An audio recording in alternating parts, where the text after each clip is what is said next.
Well, good morning, good afternoon, good evening, whoever you are, wherever you are, whenever it is for you. For me, it is just past midnight on Wednesday, October 22nd, which makes this the news and events for Tuesday, October 21st, day 1336 of Vladimir Putin's war of aggression against the people of Ukraine. How do you do? I'm Peter Alexievich, and this is the Live at 5 from Kyiv, coming to you from this major European capital that is currently under air raid alert. I want to thank Judy Mommy, who is the sponsor of tonight's live, a first-time sponsor. If I'm not mistaken, Judy, that's correct.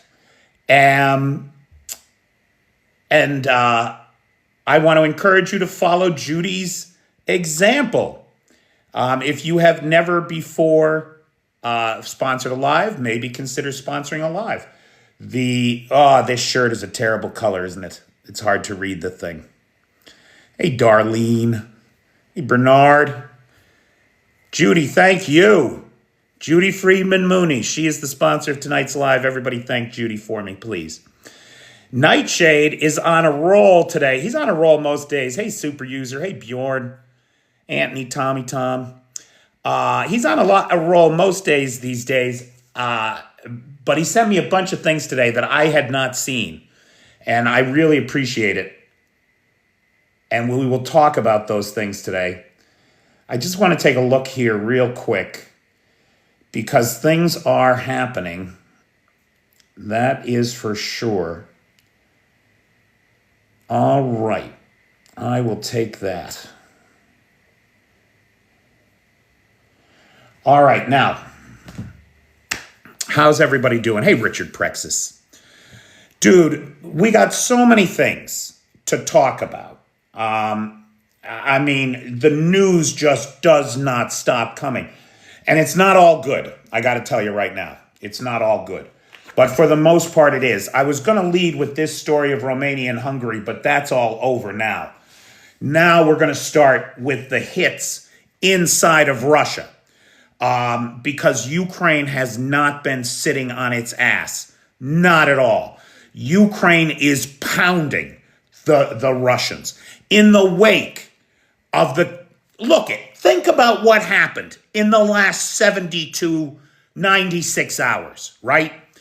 You got the Zelensky meeting with Putin. The Zelensky meeting with Trump. Like there's much difference between Putin and Trump, right? Zelensky meeting with Trump on Friday. What were we all expecting? What were we all hoping? We were all hoping for tomahawks for Ukraine. No, because on Thursday, Putin calls Trump, and Trump just sucks his dick like he always does, right? What am I smoking? You live in dreamland. John, I wish I was smoking something. It is not easy to score in this country, let me tell you. So I'm afraid that I am as sober as a judge tonight, my friends. Although my good buddy John Franco was in town, and he told me, here's a story you're not going to see anywhere.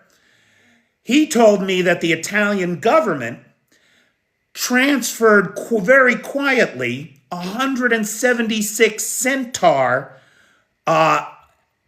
armored personnel carriers to Ukraine, which is great, right? Thank you, Italy. Now, why don't we know about it? We don't know about it because the Italians kept it under wraps. Apparently, these 176 armored vehicles were intended to be sold to the UAE, and the United Arab Emirates, for whatever reason, decided not to take them. And all that the Italians had built, I shouldn't say the Italians built, they were built in Italy at the Rheinmetall plant in Italy, were just like the base part, no turrets, right? So then Germany donates 176 turrets for these Centaur APCs, turning them into basically Gepard anti-aircraft defense. It is, what do we say on this channel? How do you win wars? You win wars through alliances. Here you've got a case of the Italians being stuck with some equipment that's unfinished, turning to the German partners to complete it, and then donating the whole batch to the Ukrainians who so desperately need it. If that isn't a story, the kind of story that we need right now, I don't know what else is. That's a great example of how Ukraine and its deep alliances. No, Drew, I didn't. I don't know what you're talking about. How its deep alliances are going to win this war for Ukraine, right there. Now, in terms of the hits that the Ukrainians are talking about, and Drew, I don't know what you're talking about, but I'm sure it's right in line with everything else that's going on, because the Ukrainians are not missing a beat. Trump fucked them over, make no mistake. He did it again. All his bullshit, all his big talk about Ukraine can take back all its territories. What does he do? He gets one call from Putin on Thursday, and the next day it's all garbage. What does he do? He keeps Zelensky waiting for half an hour before their scheduled or after their scheduled meeting time. Then he surprises him with an unscheduled press conference where Steve Witkoff ambushes him with bullshit about how the eastern part of Ukraine is Russian speaking anyway. Well, by that logic, we in America should go back to the British, right? We speak English. Well, we must belong to the British Empire then. These fucking people. Steve Witkoff is nothing but an asshole real estate developer from Manhattan. That's all he is. And he had the nerve to say to Zelensky, but the Russians have written the Donbass into their constitution. As if we should give a fuck. If the Russians wrote New England into their constitution, would America hand them New England? It's insane. These fucking grifters in the White House. And don't even get me started on the fact that now Trump is literally tearing down the White House. He's been doing it metaphorically since he moved in 2016. But now he's actually physically got a construction equipment tearing the East Wing. 122 years of American history to shreds for his filthy, self-aggrandizing ballroom. It's obscene. So Trump flip-flopped again on Friday, ambushed Zelensky again, had ambushed our European partners by agreeing to meet Putin in Budapest, Viktor Orban's territory, handing a big win to a Putin sycophant inside Europe who is actively working against the goals and charters of the EU every day and against the autonomy and sovereignty of Ukraine, seeking to submerge its sovereignty into the miasma of Russian sovereignty. Ridiculous. Well, Orban has lost it all. The meeting is off. And so he is once again relegated to the sidelines, to the wastebasket of history, where he and his kind belong. That meeting is canceled. Now, why it was canceled is another story. I think the reality is that it was never going to happen. Almost immediately, what Putin does is he whispers in Trump's ear some bullshit, and then he doesn't do it. He said that he was willing to make concessions on land, and then the very next day, the Kremlin press office says, no, we're not ready to make concessions on land. We're not ready to make any kinds of concessions. In fact, we've added some new things to our list of things we want. Of course they have, because you just gave them everything they wanted the night before. You just handed them a huge win.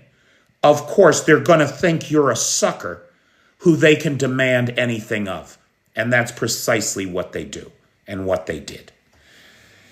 All right. Now, in terms of what's happening in Russia right now, the Ukrainian armed forces are reporting that a storm shadow strike. Where's Raven? Raven's going to love this. All of the British folks are going to love this. Anthony, Tommy, Tom, et al. Storm shadow strike has destroyed the Bryansk chemical plant. They're not saying they hit it. They're not saying it's damaged. They're not saying it's on fire. They are saying it's destroyed. Boom, baby, boom, Drain Man. Boom, baby, boom. You got it. And that's a big deal because that place makes ammunition. It's close to the front line. It's a critical resource. And it is now out of commission if the reports from the Ukrainian armed forces are to be believed. And generally they are. Now, that is not all. Smolensk and Bryansk oblasts are in the dark tonight. Drone strikes on power substations have left hundreds of thousands of Russians without light, water, power, and heat. And I say fucking good. For 4 years, this country has been subjected to these kinds of terror strikes against the Ukrainian people. It is time to do the same back. When your enemy does nothing but war crimes, what else can you do? Let the Russian people feel the pain that the Ukrainian people have been suffering with for 4 fucking years, as the Ukrainians have exercised extraordinary restraint in this thing. Leave them in the dark, Neil Stephen, right? Karma is a bitch, Feisty. Hit them where it counts. Kazakhstan. Now, we saw strikes on the Orenburg gas processing facility. Those strikes have resulted in the shutdown of Orenburg. Much of the gas that gets processed through Orenburg comes from Kazakhstan, which is right across the border. The Kazakhs are now seriously talking about building their own gas condensate plant and doing their own gas processing rather than depending on the Russians for it. I would remind everybody that the Kazakhs have already uncoupled their oil business from Russia. They used to send all of their oil through the Caspian Consortium pipeline for export out of the Black Sea. It's not going that way anymore. It mostly, 80% of it goes through the Trans-Balkan pipeline through Azerbaijan, Armenia, and Turkey directly to Europe. The Kazakhs are decoupled. The Kazakhs are a domino to watch. A traditional friend of Moscow, a traditional deep ally who is every day moving a little farther away from Russia. Now, that reminds me, right? It's worth pointing out on this subject of Kazakhstan, fucking Russia. They've stopped allowing Chinese trucks into Russia with dual-use electronics. This is of critical importance for everybody to understand. A recent forensic analysis of missiles and drones that have been dropped on Ukraine show that 80% of the electronic components, the guidance components, the GPS systems are Chinese. The Russians cannot prosecute this war without Chinese electronics. And right now there are over 9,000 trucks. I think 11,000 might have been the last count I saw. 11,000 trucks sitting at the border, confiscated by the Kazakhs for sanctions violations. Those parts are not getting to the Russians. Those are missiles and drones they cannot build.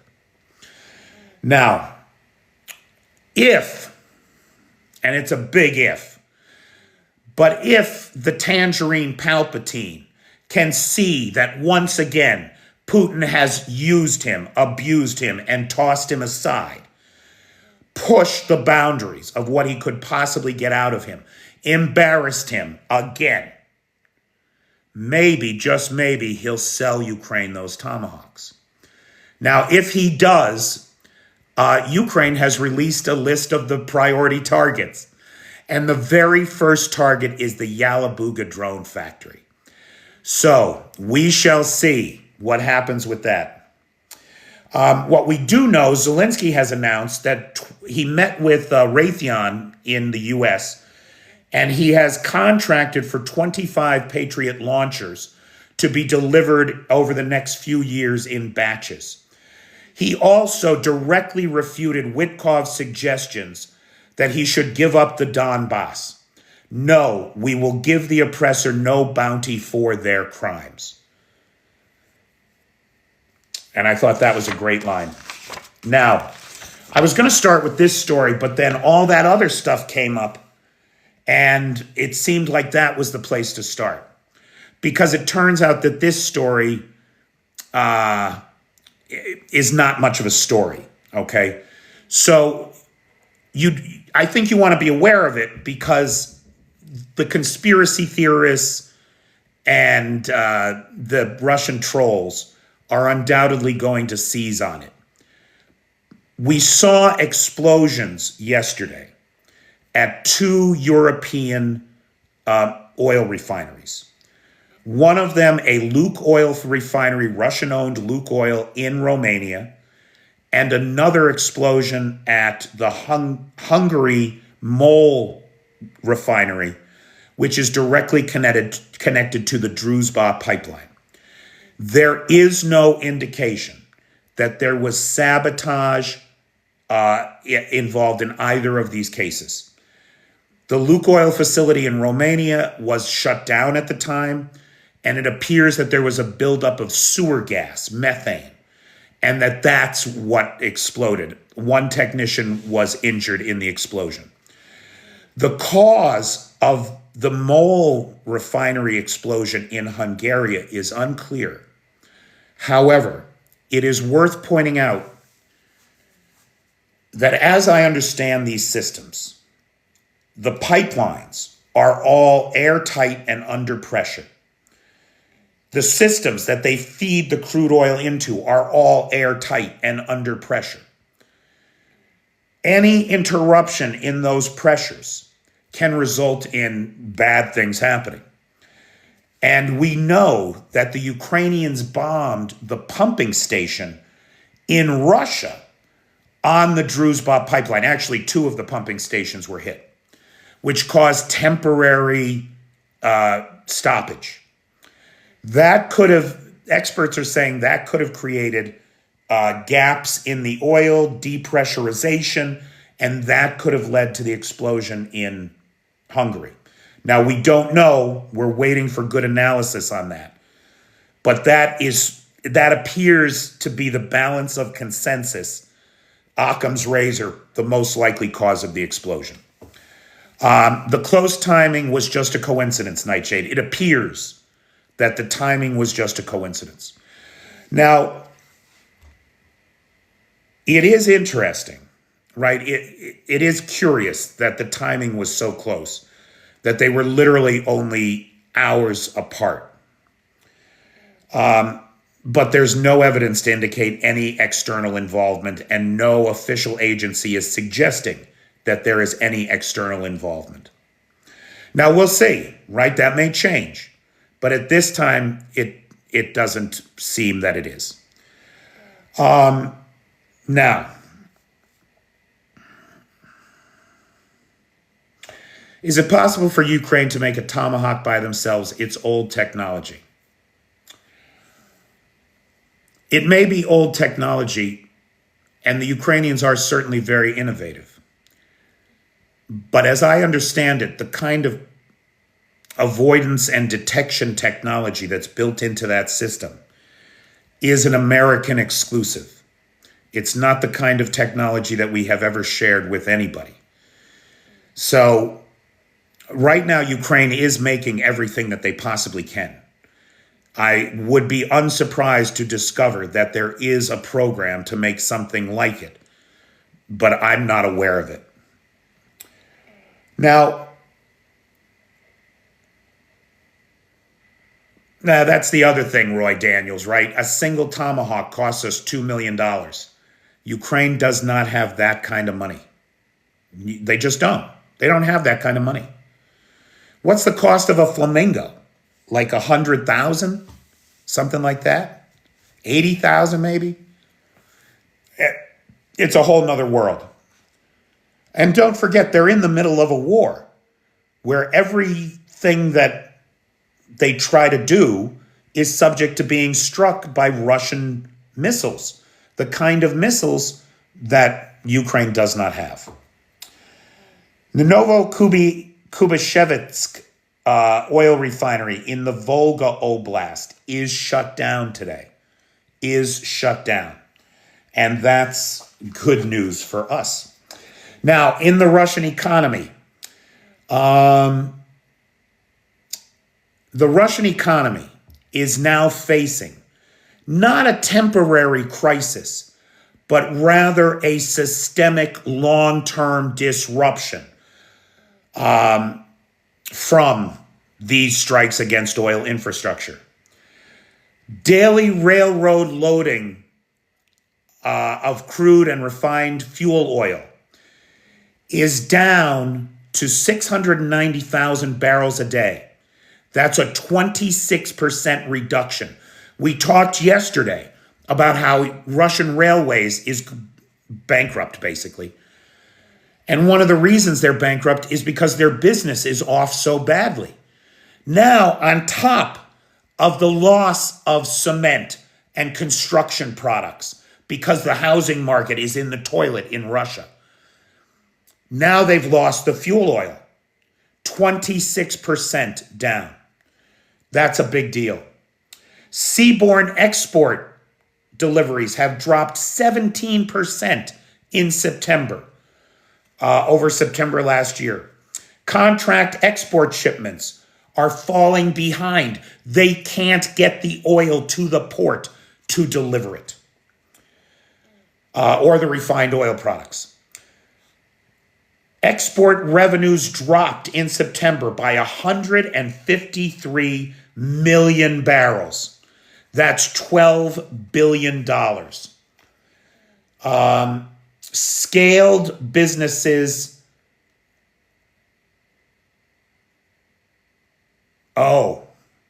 Oil is a scale business. You got to have a lot of it, and you make a little bit on everything, right? Well, if they're shipping less, guess what's happening?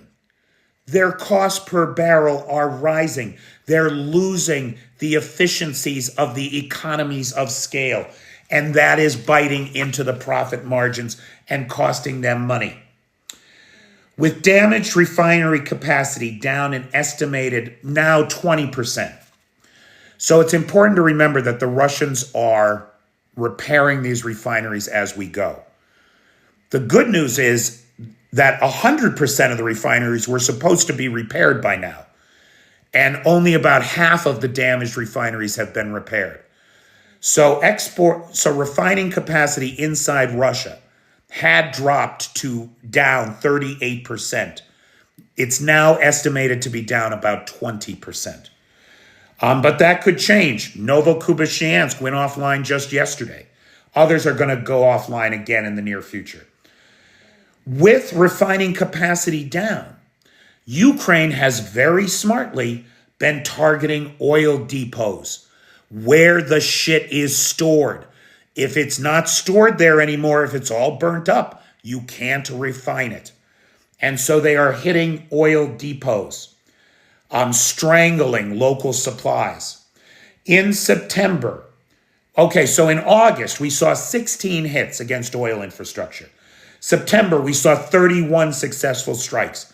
And so far in October, 9, for a total of 56 strikes against oil infrastructure. As far as 2,000 kilometers, 1,200 miles inside Russia. The attacks, we saw since June 1st, we saw 6 successful attacks against oil terminals, 5 against depots, 32 against refineries, and 18 against pipelines and pumping stations. The life's blood of the fossil fuel industry, the dirty oil business, has been hit over and over and over again, and the Russians are forced to spend increasing amounts of money to repair it and get it back online in a sanctions economy where the talent to repair that equipment and the parts to repair that equipment are increasingly in short supply. Reuters is reporting, the S&P Global Commodities reports, that of Russia's 9.2 million barrels of crude produced a day, right? Russia's currently producing 9.2 million barrels of crude oil a day. And that's less than their target by about 28,000 barrels a day. Half of it goes to domestic refining and half gets exported, with 70% of exports going to just India and China, and all other countries in the world making up the other 30%, which is why it is so critical to pressure India and China not to buy this Russian oil. They are the main funders of the genocide in Ukraine. There's no other way to say that. And that reminds me, everybody, I want you to join me in a project. I have not made a video about this, but I'm going to, and I really want everybody to do this. When you have free time and you're sitting on your porch watching the sunset and you're flicking through YouTube, right? Look for these propagandist fuckers from Russia walking around St. Petersburg talking about centuries of Russian culture. Why should they be able to get on our YouTube and lie to the useful idiots in the West who believe that Russian culture is a thing? Unless you're talking about the genocide in Ukraine. Ask them, do you support the SMO? They're not going to answer you, right? But just keep asking that question. Hey, send this guy a super thanks and support genocide in Ukraine. You too can have blood on your hands. Send this guy to pay some PayPal. You can have blood on your Ukrainian blood on your hands. Drive it home that these bastards' taxes, their propaganda, their PR, their lies, their bullshit are what drives and funds the Ukrainian genocide. Don't let them off the hook. Don't act nice to them. There is nothing nice about them and their culture of theft, rape, and murder. No. You got a little time? You can make... I shut a guy down the other day. I really did. It was great to watch him kind of disintegrate and finally stop his live. His voice was off the air. They come in here every night, don't they? Saying the most obscene things about murdering Ukrainians and how Ukraine doesn't exist with their filthy lies. Every night, Feisty and the others are throwing them out. Well, fuck that. It's time to go on the offensive. Let's do this thing. Let's do this thing. A Scotsman in Moscow, Seawolf. Is there anything more repugnant? There's a couple Americans. Boy, I hate them. I hate them. They are such traitors. They are such lying sacks of shit. Taking the money from the Kremlin and their little apartments with their little FSB exceptions so that they can live stream around Moscow. Fuck them. Fuck these traitors. No, let's go after them. This is a thing that we can do together that will help Ukraine. Shutting down these voices, these lying sacks of shit, and confront them. Long live Russia. Boy, you are going to be disappointed. Long live Russia. You are going to be so disappointed, pal. Look, the Russian Federation, as we know it today, is not going to survive this war. That's a fact. 36 months after the shooting stops in Ukraine, the Russian Federation will not be recognizable. Get your ass on the right side of history. They're not going to survive. And here's the evidence, right? Let's look at some more numbers. Demand for steel inside Russia is down 15%, along with the demand for cement and all other building products, as well as other construction metals and materials. That means none of that's getting loaded onto trains, which again is bankrupting Russian rail. Oil and gas revenues for 2019 to 2022 were roughly 45% of the Russian budget. In 2023, that dropped to 30% under sanctions. In 2024, it was about 28%. In 2025, it's 25%. And this is from the Russian Ministry of Defense. Let me make clear, these are not numbers I made up. This isn't some bullshit from a Western source. This is data from the Russian Ministry of Defense. They are forecasting a drop in revenue to 20% by 2028. That means that Russian oil and gas tax revenue, which made up 45% of Russia's budget in 2019, by 2028 is forecasted to make up only 20% of the budget. And it's not like they're making up the money in other places. The entire budget itself is shrinking, even as this percentage of the budget is shrinking. Now, this is the best news yet. Are you ready for this? Kommersant, Russian newspaper, right? State-owned Kremlin mouthpiece. Russian papers can't hide the reality anymore. Kommersant reports an oil and gas expert estimates a fuel shortage monthly of 20% of Russian needs. 1 out of 5 liters of gas isn't being provided to the economy. This is a Russian oil and gas expert as quoted in the Russian paper Kommersant today.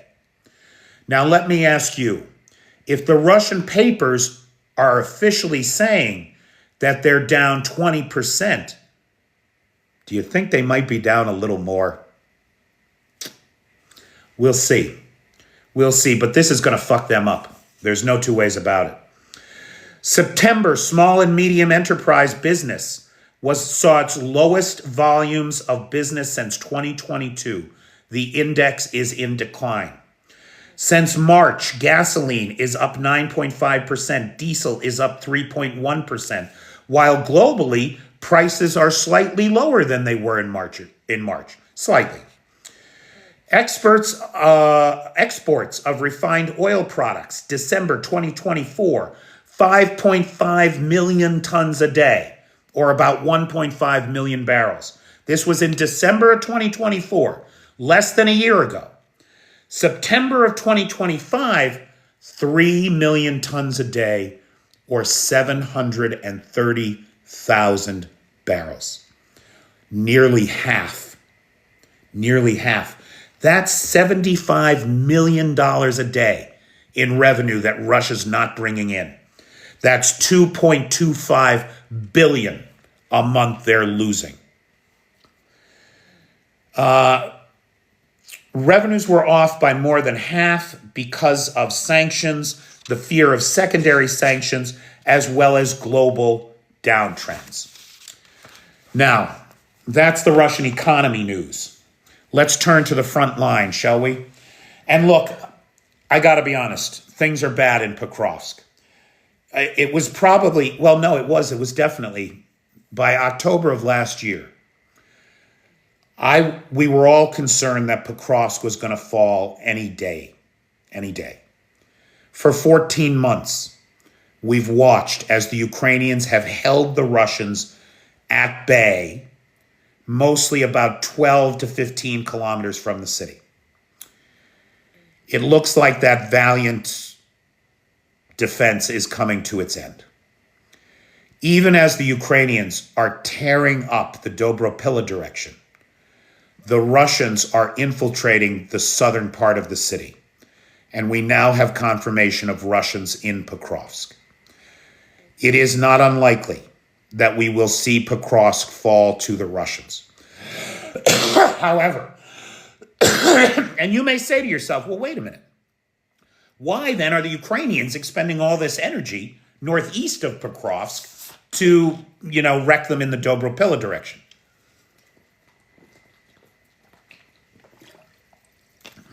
Because that's where the main Donbass defensive lines are. They've got to eliminate the Russians on their side of the defensive lines. Then the Ukrainians can pull back behind the defensive lines. We'll likely see Pokrovsk fall, and then the Russians will turn their attention to Konstantinivka. Things are not going well in Kupiansk either. The Russians are advancing through the city.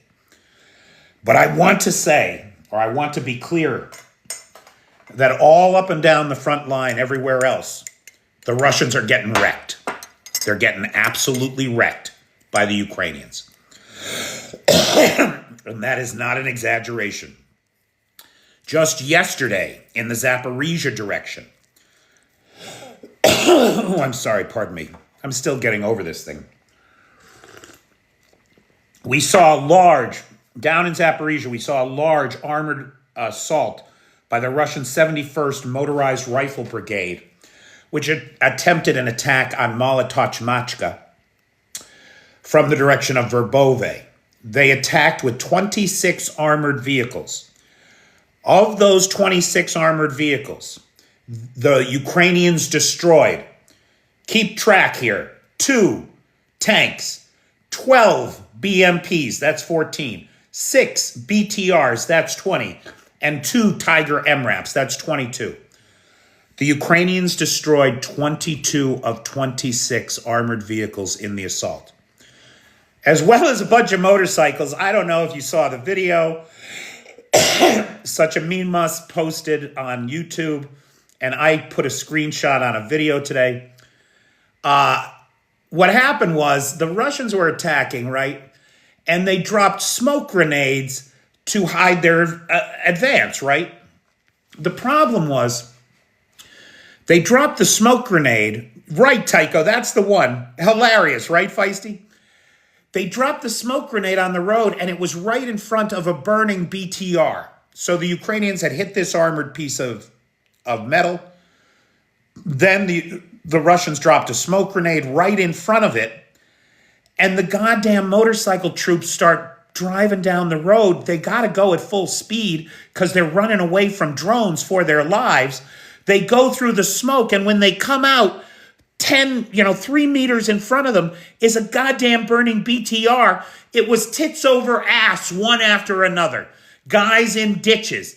The one guy managed to zoom around it and stay on his bike. But it was really, all I wanted to do was put that video to the Benny Hill soundtrack. It's all I wanted to do. It really was something to watch. So the entire advance was decimated. Well, decimated, if you use the traditional sense of that word, it's not a good word. Destroyed. They were destroyed. 22 out of 26 vehicles plus all the motorcycles. There were no survivors. The drones went in and cleaned that up. Now, one of the things we don't talk about much, wait here, I can do it. I think I can, wait. Why can I never, there it is. The video can be found on this channel on the YouTube. It's not a great, it's a hard name, right? But I'm deeply sympathetic to such a memus because my name is not easy either. So, but that's the place to find it. And that guy's great. If you don't follow him and you're interested in this war, I encourage you to follow him. He's a very insightful fella. And he knows more about weapons and warfare than I do, that's for sure. Okay, now, We talk a lot about the active sectors of the front, where the big battles are happening. We do not talk much about Kherson, except to talk about the war crimes that the Russians commit there on a daily basis. Anybody who follows this channel, not on TikTok, on YouTube, Andre, on YouTube. Anybody that follows this channel knows how the Russians are using Kherson City. They're using it to train drone pilots by conducting active human safaris, human hunting. They target the civilians of Kherson every day with drone strikes, and that's what they use to train the young drone pilots. It's a war crime, make no mistake. We saw these same bastards hit a UN convoy from the World Food Organization just last week. It's a war crime, right? Now, why is it like that in Kherson? It's important to for anybody interested in this war, it's important to understand the unique position that Kherson is in. Kherson City sits right on the Dnipro River. The Russians were pushed back across to the left bank of the river, the east bank, 2 years ago, right? The only thing that separates the front line from the civilian population is the 1 to 2 kilometer width of the Dnipro River Delta. That's it. The Russians are right fucking there. I've been in Kherson. I've been in Kherson City. I've stood on the street where there are markers that tell you if you go past this point, you'll be dead.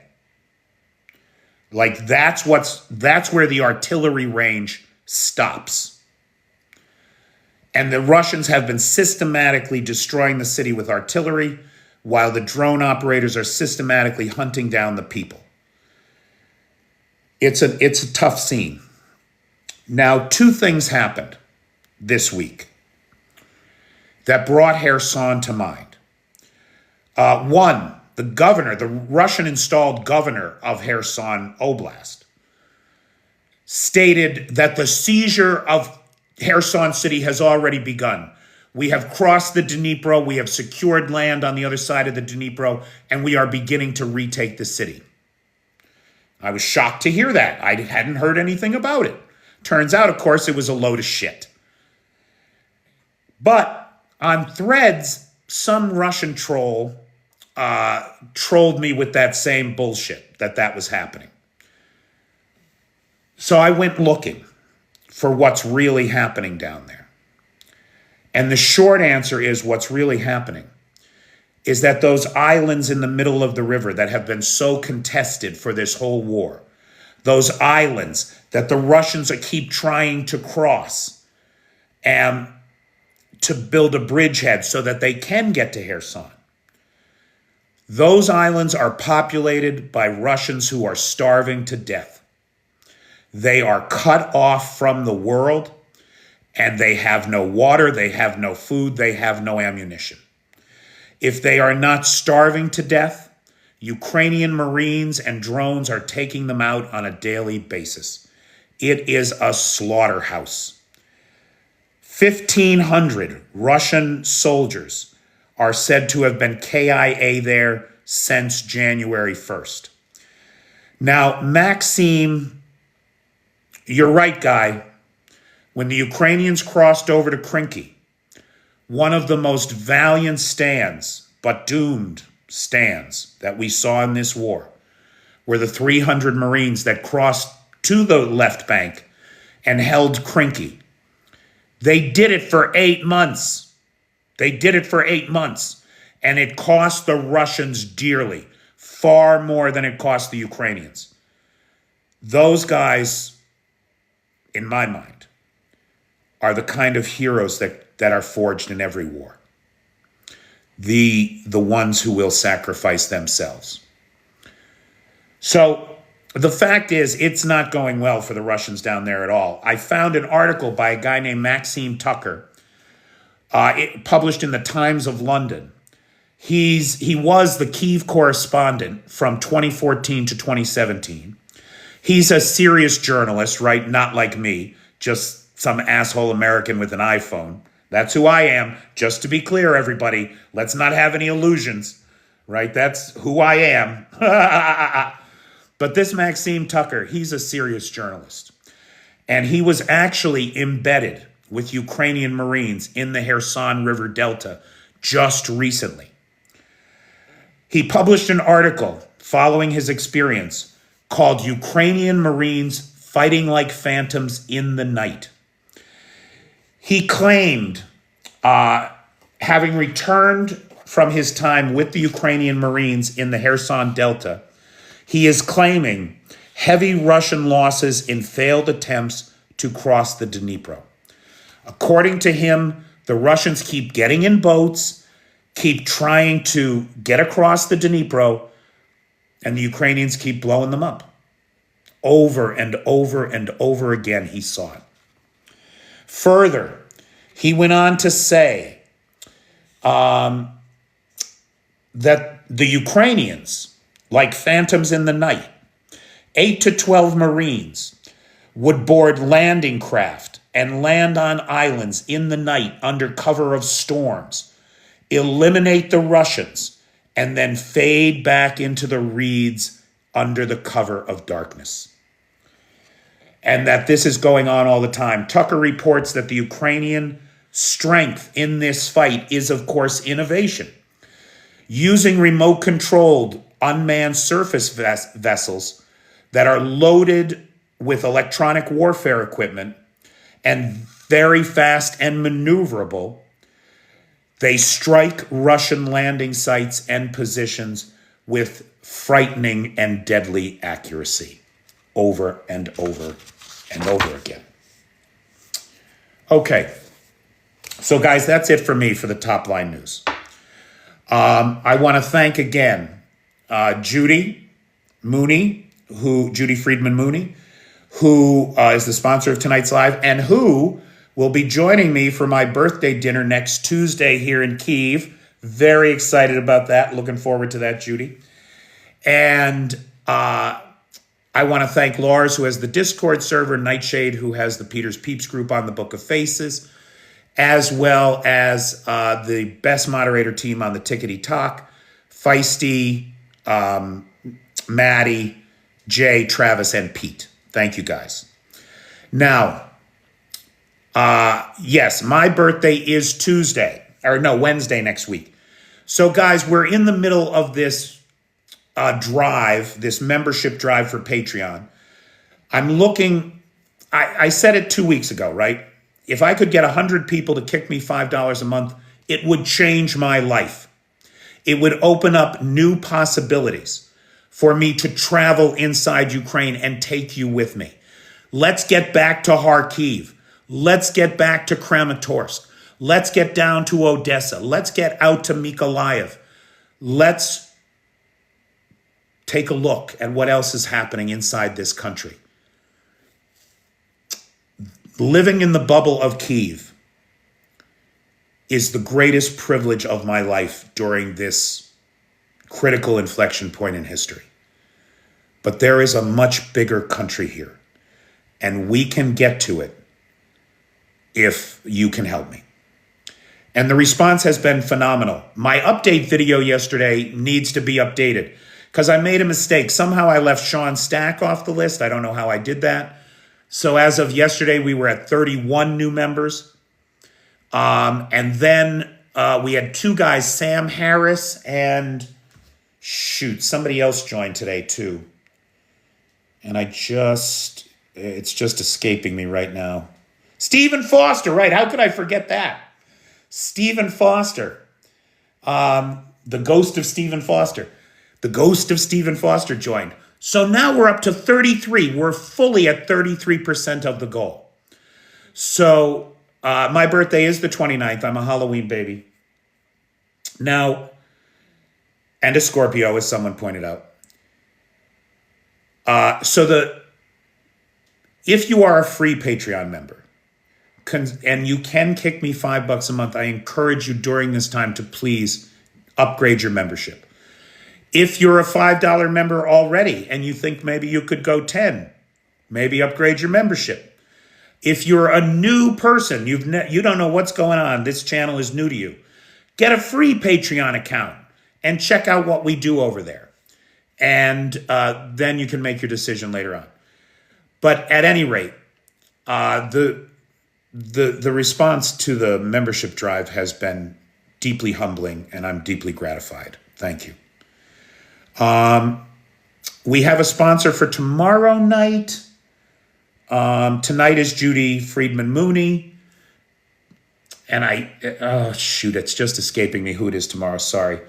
And then looking for sponsors for Thursday and Friday if anybody can sponsor a live. On the membership drive thing, you can buy memberships as presents. If maybe there's somebody in your life who is interested in Ukraine, for like $50, you can get a year, $5 a month membership, right? Something like that. Maybe buy a membership.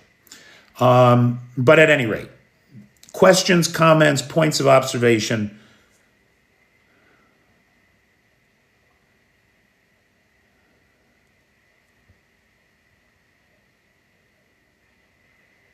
You hear about chemical plant being hit today with storm shadows. Yes, Ivan the Slayer.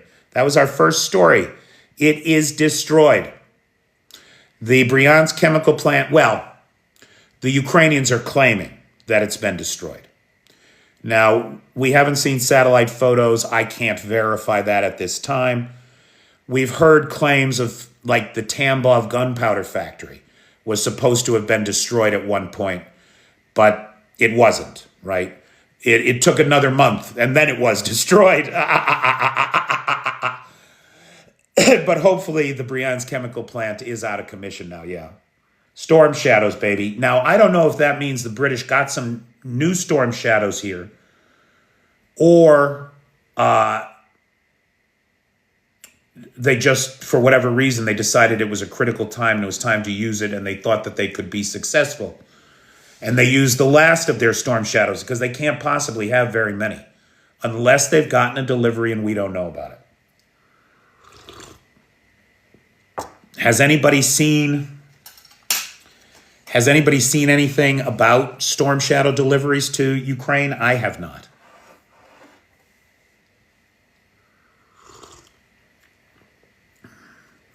No, Designology. Well, we don't really know, right? But to the best of our knowledge, the information we have today, the Romanian Lukoil plant explosion was just the result of a buildup of sewer gas while the plant was closed during a retooling period. So that appears to be an accident. One worker was badly injured in that accident. We don't have any word on what happened in Hungary.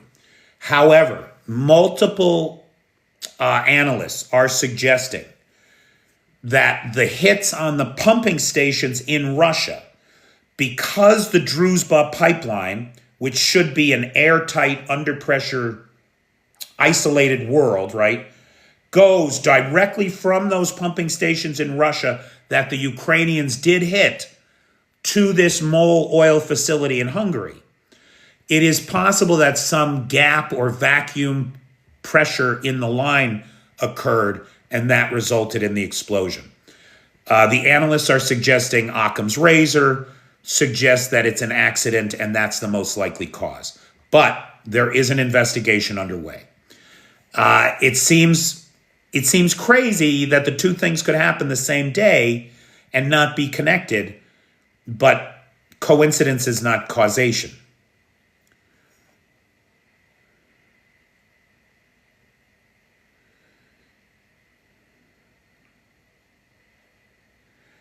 Oh, of course Orban is going to try to blame Ukraine. Bjorn, did you just upgrade to Magura? You're the best, pal. You and Guard, the two of you guys, you both did that. Thanks, pal. Yeah, of course he's going to try to blame Ukraine, you know. Pete, if you're driving, why are you typing? Stop. Roy Daniels, you didn't miss that report because I don't know anything about it. Dude, there's so much going on, it's hard to keep up. Partisans blew up a military train in Leningrad? That's awesome. Thank you, Bjorn. Bjorn doesn't say much. But I'll tell you, he is here at the beginning of every live for the last, 3 years, pretty much. And always putting a heart on my head. Him and Part are the two of them. And now as a proud Patreon member, and I really appreciate it, Bjorn. Thank you.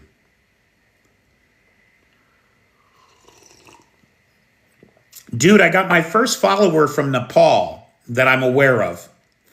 Anyway, and that's very exciting to me. Nepal is a kind of place that lives in my imagination, you know?